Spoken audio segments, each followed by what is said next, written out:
வணக்கம், இது உங்கள் தினக்கதிர். எங்கள் சேனலுக்கு வரவேற்கிறோம்.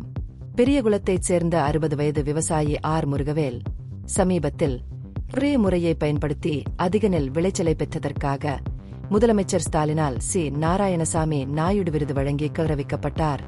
இந்த முறை மூலம் விவசாயிகள் தங்கள் மகசூலை அதிகரிக்க தமிழ்நாடு அரசு ஊக்குவிக்கிறது. மேலும் இந்த முயற்சியின் ஒரு பகுதியாக வேளாண் துறை ஆண்டுதோறும் ஒரு சிறந்த விவசாயியை தேர்ந்தெடுக்கிறது. விவசாயத்தில் சிறந்து விளங்கும் நபரை அங்கீகரிக்கும் வகையில் குடியரசு தின கொண்டாட்டங்களின் போது இந்த விருது வழங்கப்படுகிறது. கடந்த 40 ஆண்டுகளாக விவசாயம் செய்து வரும் முருகவேல் தனது அனுபவத்தை டீனி உடன் பகிர்ந்து கொண்டார். வேளாண் துறை நடத்திய பயிற்சி அமர்வில் பங்கேற்றதாகவும் அங்கு ரே நுட்பத்தை பற்றி அறிந்து கொண்டதாகவும் அவர் கூறினார். இந்த முறையை பின்பற்றுவதன் மூலம் ஒரு ஹெக்டேருக்கு 10,815 கிலோ மகசூலை அடைய முடிந்தது.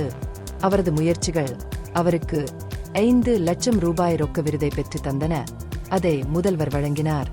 9ஆம் வகுப்பு வரை மட்டுமே படித்திருந்தாலும் முருகவேல் தனது தந்தையிடமிருந்து விரிவான விவசாய அறிவை பெற்றார்.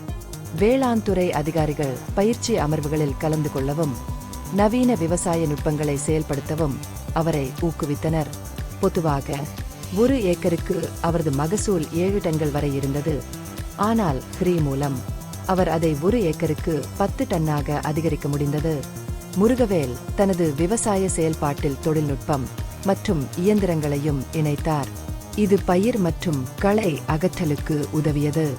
அறுவடை நேரம் வந்தபோது அரசு அதிகாரிகள் அவரது வயல்களுக்கு சென்று மகசூலை சரிபார்க்க உதவியது.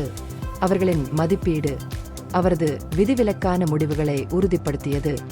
இது அங்கீகாரம் மற்றும் விருதை பெற வழிவகுத்தது. தனது நெல் அறுவடைக்கு கூடுதலாக முருகவேல் 40,000 ரூபாய்க்கு வைக்கோலை விற்று தனது லாபத்தை அதிகப்படுத்தினார். இந்த விருதுக்கு அவர் தனது நன்றியை தெரிவித்துக் கொண்டார். இது மற்ற விவசாயிகள் நவீன நுட்பங்களை பின்பற்றவும் அவர்களின் உற்பத்தி திறனை மேம்படுத்தவும் ஒரு உந்துதலாக செயல்படுகிறது என்று கூறினார். இந்த பகுப்பாய்வு நுண்ணறிவுள்ளதாக கண்டால் முக்கியமான அரசியல் முன்னேற்றங்கள் குறித்த கூடுதல் புதுப்பிப்புகளுக்கு லைக் செய்யவும், ஷேர் செய்யவும், சப்ஸ்கிரைப் செய்யும். இது உங்கள் தினக்கதிர். நன்றி.